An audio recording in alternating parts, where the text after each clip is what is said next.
the latest military news update. This is AFP Community News, hosted by Rofh Suzon every 12 noon, Mondays to Fridays. Only here on DWDD Armed Forces Radio. One AFP for a stronger Philippines.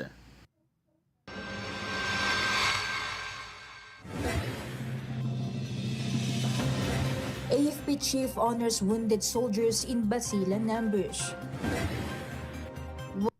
33 CPP NPA members and supporters surrender in Mimaropa. COMELEC postpones ballot printing to January 27. 17 Pinoy seafarers safely returned to the Philippines after Houthi captivity.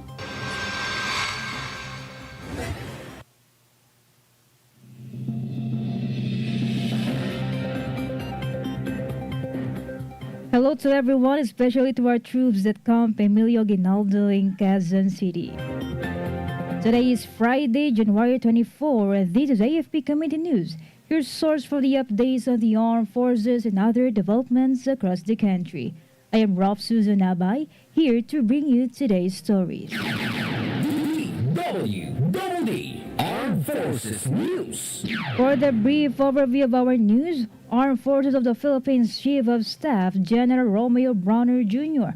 honored the bravery of soldiers wounded in a Basilan ambush by presenting the Wounded Personnel Medal yesterday.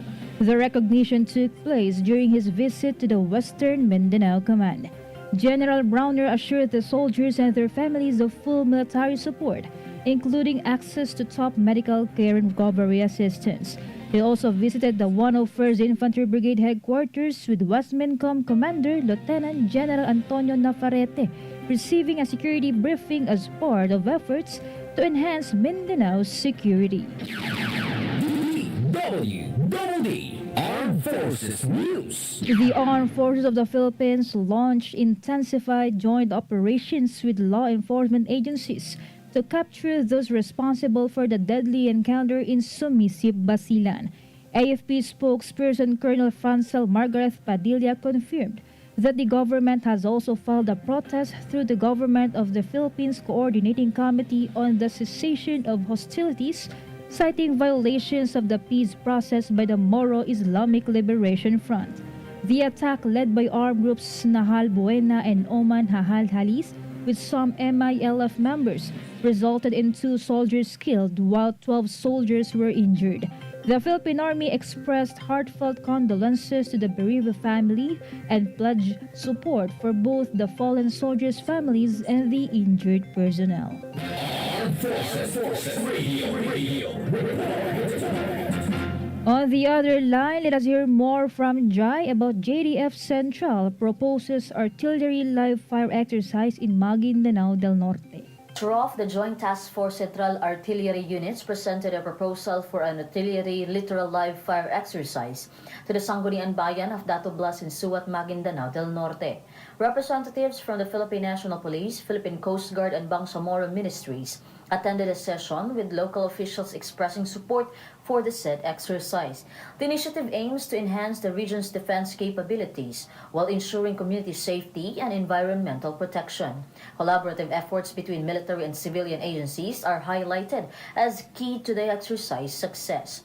This is Jai reporting for AFP Community News, one AFP for a stronger Philippines. Thank you, Jai. Yes, Rofh, the 71st Infantry. DWDD Armed Forces News. The Police Regional Office 4B reported that 133 members and supporters of the CPP-NPA surrendered in Mimaropa since January 2024. Among the recent surrenders are Casente, Cavensor, and Dario, the former members of the dismantled KLG MAP. They surrendered in Mansalay Oriental, Mindoro, handing over a grenade. PRO 4B Chief Brigadier General Roger Quesada praised the collaboration of the Philippine National Police, Armed Forces of the Philippines, and partner agencies in combating insurgency. He also assured surrenderers of reintegration support and livelihood assistance through the NTFL CAP. DWDD National News. For our national news, the Commission on Elections rescheduled the printing of official ballots for the May 2025 national and local elections to January 27, 2025 instead of January 24. The adjustment follows the withdrawal of senatorial candidate Francis Leo Marcos, who filed his sworn statement of withdrawal after being issued a temporary restraining order by the Supreme Court regarding his declarations as Nissan's candidate. COMELEC also postponed the uploading of ballot faces on its official website, initially set for January 23 with new dates yet to be announced. The ballot printing will take place at the National Printing Office in Quezon City. And for other updates, military local leaders hold dialogue to address peace and security in Surigao del Sur. Go ahead, Spencer. Indeed, Rofh, the 1st Civil Military Operations Magkahusa Company, in partnership with the 3rd Special Forces Battalion and Barangay Diatagon officials, organized a dialogue on peace and security in Sitio Simawao, Lianga, Surigao del Sur. The event updated residents on combat operations and plans to mitigate local threats and emphasizing strategies to enhance safety. Rofh, the 3rd Special Forces Battalion, reassured that a community of its commitment to peace and security, while Barangay Diatagon pledged full support for military initiatives. Furthermore, the collaboration emphasizes the shared responsibility of the military, local leaders, and residents in maintaining peace in the region. This is Spencer, reporting for AFP Community News. One AFP for a stronger Philippines. Thank you, Spencer. Yes, Rofh, the 71st Infantry. DWDD National News. The Department of Agriculture plans to roll out the Rice for All program in supermarkets and convenience stores starting February 15. Agriculture Secretary Francisco Chu Laurel Jr. stated that the initiative aims to make affordable rice more accessible to the public and reduce market prices. The program will initially be available in Metro Manila and other areas, offering rice at prices between 36 pesos and 45 pesos per kilo, lower than the 37 to 63 pesos per kilo in traditional markets. The DA is also exploring packaging options, including 2-kilo bags, and plans to meet with Food Terminal Corporation to discuss rice supply to participating retail chains. DWDD National News. 17 Filipino seafarers from the MV Galaxy Leader, previously held captive by Houthi rebels in Yemen, have safely returned to the Philippines. The seafarers arrived on Oman Air Flight WY843, which landed at Ninoy Aquino International Airport Terminal 1 at 9:23 last night. They were warmly welcomed by officials from the Department of Foreign Affairs, Department of Migrant Workers, Department of Health, and the Overseas Workers Welfare Administration. The DFA confirmed the release, which followed over a year of captivity while the crew was sailing in the Red Sea. Armed Forces Radio. Let us hear more from Eljoy of 1st Year about Kaibigan Troopers sharpen war fighting skills. Yes, Rofh, the 71st Infantry Kaibigan Battalion has engaged in rigorous training exercises to enhance operational readiness and combat proficiency. Recent activities included observation posts and reconnaissance training to develop and improve the capabilities of the unit, specifically the Battalion Scout Platoon, in conducting intelligence, surveillance, and reconnaissance operations, and in developing situational awareness. The training involved both classroom-level instructions and practical exercises and reconnaissance mission. Moreover, Kaibigan troopers refined their tactical skills in close-quarter battle as part of the urban combat orientation training, with instructors from the Army's Light Reaction Regiment facilitating the training. On the other hand, the battalion initiated the conduct of Key Leaders Training Program, a two-phase program conceptualized by the unit to provide its officers and key NCOs the opportunity to review and enhance their competencies and mission planning. The first phase of the program is the KLTP company level, which emphasizes troop leading procedure and is attended by the company commanders, platoon leaders, platoon sergeant, and squad leaders, while the next phase will be the KLTP battle staff, to be participated in by the battalion staff, and staff NCOs will focus on the military decision-making process. This exercise has manifested the 71st Infantry Kaibigan Battalion's commitment to continuously improve and ensure that the Kaibigan troopers remain capable of responding effectively to diverse operational demands, reflecting the values of discipline and professionalism that are hallmarks of the Philippine Army. This is Mel Genesio Arroco reporting for AFP Community News, 1 AFP for Stronger Philippines. Thank you, Meljoy from First CRG. DWDD National News. Meanwhile, Overseas Workers Welfare Administration Administrator Arnel Ignacio has tasked the Repatriation Assistance Division to ensure that the 17 seafarers who safely returned to the Philippines last night receive all necessary assistance. This includes financial aid, counseling, and stress debriefing to help them recover from their traumatic experiences during captivity. Ignacio also highlighted OWA's ongoing coordination with Sea Power Shipping Enterprises Incorporation, the manning agency of the seafarers, as they undergo physical and mental evaluations in preparation for their return to their families across various provinces. OWA continues to monitor the recovery and offers programs such as the Seafarers Upgrading Program and Skills for Employment Scholarship Program for those who wish to enhance their skills for future employment. DWDD National News. The Civil Aviation Authority of the Philippines reported no damage to airports under its jurisdiction in the Zamboanga Peninsula following the 6.1 magnitude earthquake in Siocon, Zamboanga del Norte. As a precautionary measure, CAAP temporarily suspended landing and take-off operations at Zamboanga International Airport to allow time for a comprehensive assessment of airport infrastructure and ensure structural integrity and operational safety. CAAP also followed standard safety protocols by evacuating airport personnel, stakeholders, and passengers to designated safe zones outside the terminals. Other airports in the region, including Pagadian Airport, Dipolog Airport, and Ipil Airport, reported no damage and remain fully operational.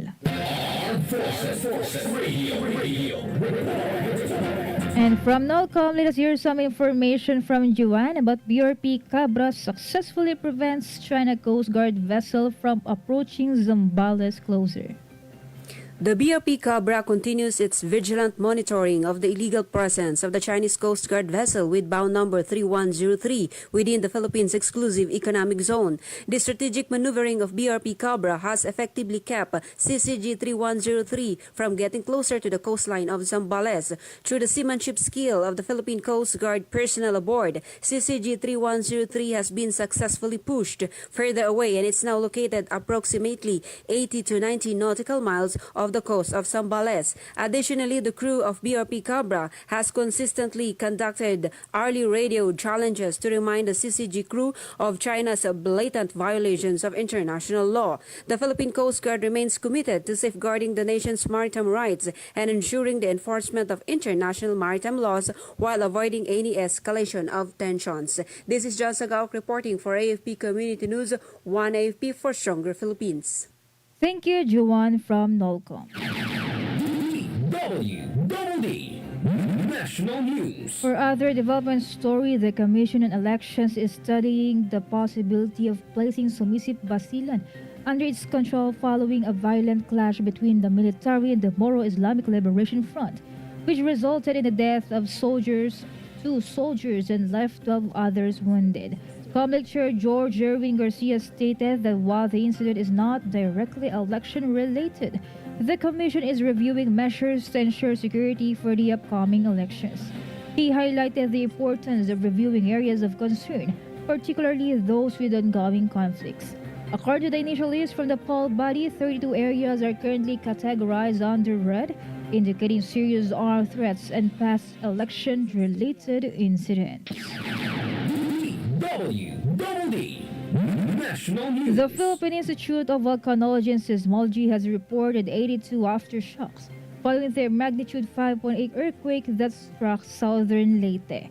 The aftershocks with a magnitude range of 1.6 to 2.8 continue to be recorded. Out of the 82 aftershocks, 26 were plotted earthquakes detected by 3 or more monitoring stations. The earthquake, which hit San Francisco, southern Leyte, has raised concerns for potential damage and more aftershocks in the region. Forces Radio. From Palawan, more updates from June about Puerto Princesa marks the 3-day event of the 29th National Autism Consciousness Week. The Special Needs Education and Child Written Arrangement of Puerto Princesa Pilot Elementary School, in partnership with Western Command through 6 Civil Relations Group, CMOUS and Matanong Bayan, hosted the 29th National Autism Consciousness Week from January 20 to 22, 2025. The theme was pag-aangat ng mga leader para sa pagsulong ng lipunang walang naiiwan. The event began on January 20 with an opening program and talent showcase, where students and participants with autism showcased their talents. On January 21, a healthy snack-making activity focused on promoting nutritious food options for children with special needs. The celebration concluded on January 22 with a family fun day and closing program, strengthening community bonds and raising awareness. This collaboration highlighted the commitment to supporting autism inclusion and raising awareness, in line with the National Council on Disability Affairs Advocacy for Persons with Autism. And that's the latest update. This is Private Palayo reporting for AFP Community News, 1 AFP for Stronger Philippines. Thank you, Junes from Palawan. DWDD National News. For other news, the Philippine National Police Anti-Cybercrime Group arrested 8 individuals in separate operations targeting the illegal sale of registered SIM cards in violation of the SIM registration law.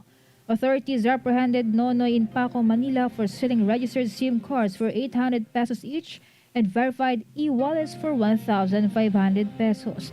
In another operation in General Santos City, a 21-year-old mother was caught selling registered SIM cards and advertising verified e-wallet accounts for 2,000 pesos. 2 more suspects were arrested in Santa Cruz, Manila after one of them advertised a registered SIM card with a verified e-wallet for 3,000 pesos. Additionally, 2 more suspects were apprehended by the PNP ACJ Eastern and Quezon City Police Districts. In Cebu City, 2 ARI students were caught selling 2,148 registered SIM cards for 800 pesos each. DWDD National News. The Department of Transportation has outlined a plan to privatize several airports across the country. Transportation Secretary Jaime Bautista stated that the success of the private management at Ninoy Aquino International Airport may pave the way for other airports to follow suit. Among the airports being considered for privatization are Sangli Airport, Clark Airport, and those in Puerto Princesa and Iloilo. Several companies have already submitted proposals to handle the privatization of those airports. Now let's hear a report on the ground about Datu Hofer welcome soldiers for community support program deployment. Going for the details, Gio. Yes, Rofh, the Datu Hofer local government in Maguindanao del Sur officially welcomed the 19th Infantry Battalion, 61st CMO Company and local police during a send-off ceremony yesterday for the Mobile Community Sustainment Support Program. The ceremony, attended by Mayor Bai Bongbong M. Ampatuan and Vice Mayor Prince Sufri M. Ampatuan, signified support for Mobile Community Sustainment Support Program deployment in Barangay Sayap, Cubentong, Mother Tuwayan, and Mantao.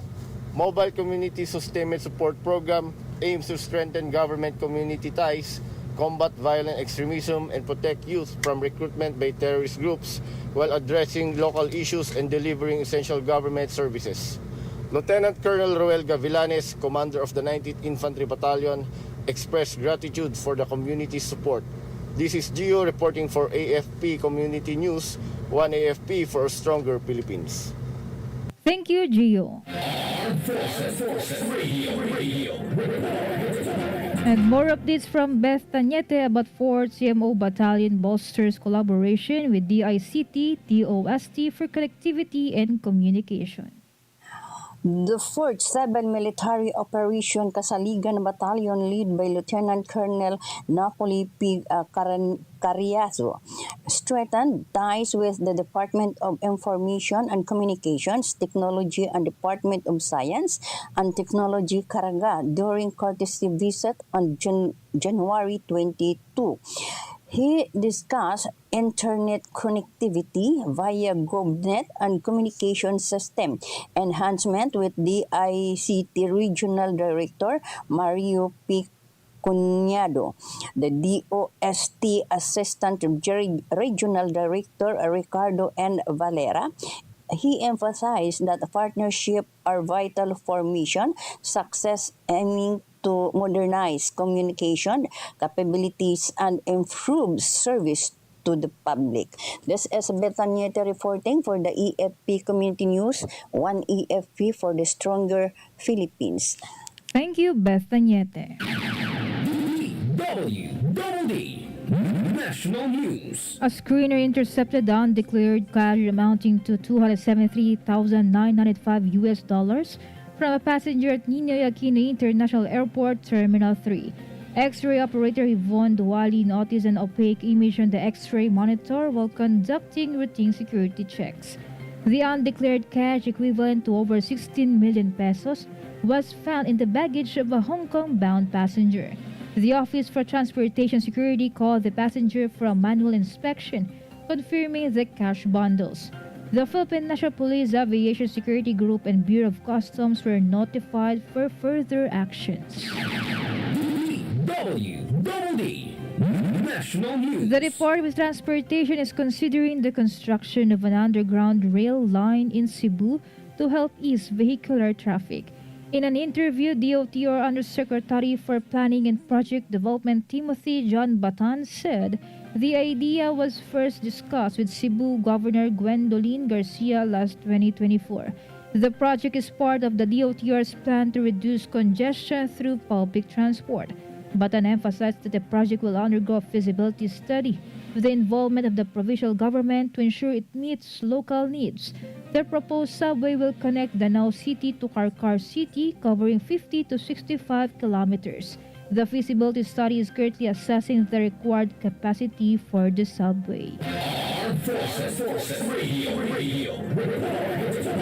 And more updates from Gina about 73rd IB joins ACM roadshow to support transparent elections. Yes, Rofh, the 73rd Infantry Battalion participated in the automated counting machine nationwide roadshow for the 2025 national, local, and BARM parliamentary elections held at the provincial capital Leyte, Davao Occidental yesterday. Led by Attorney Mohammad Faizi P. Alim and supported by Philippine National Police and other agencies, the event educated the public on ACM functionality to ensure credible and transparent elections. The 73rd IB reaffirmed its commitment in safeguarding the democratic processes and supporting the Commission on Elections. This is Gina reporting for AFP Community News, one AFP for stronger Philippines. Thank you, Gina.